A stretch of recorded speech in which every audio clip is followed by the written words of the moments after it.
पूर्ण संख्याएं।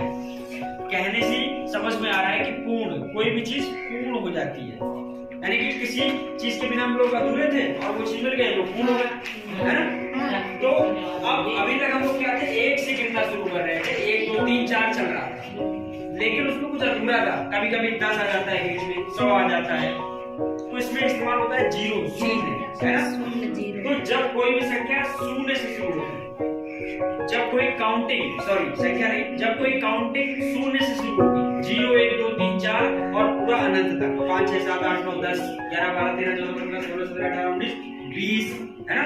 20 में क्या है, 2 के आगे 0 लगा हुआ है, 1 के आगे क्या है, 0 लगा हुआ है। तो ये जब 0 से शुरू होकर और अनंत तक की सभी संख्याएं पूर्ण संख्या कहलाती है।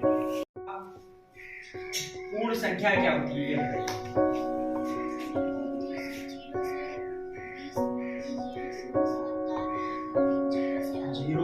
अनंत तक, हाँ बिल्कुल, बस 0 से 20 नहीं, 0 से अनंत तक की संख्या है। आपको पूर्ण संख्याओं के बारे में बताएंगे, क्या होती है पूर्ण संख्या, बताइए भाई। पूर्ण संख्या बेटा 0 से लेकर अनंत तक की संख्या कहलाती है, पूर्ण संख्या कहलाती है। 0 से लगा के अनंत तक की संख्याएं पूर्ण संख्या कहलाती है। आप बताइए पूर्ण संख्याओं के बारे में।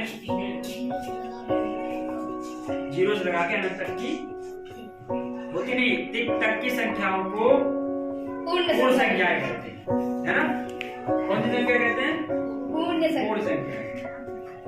0 से लगा के अनंत तक। प्राकृतिक संख्या, चलिए आप बताइए पूर्ण संख्या क्या होगी। अभी जो उन्होंने बताया था पूर्ण संख्या है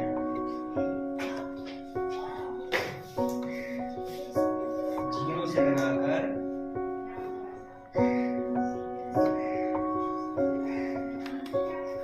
0 से लगाकर अनंत तक, अधिकतम नहीं, अनंत तक,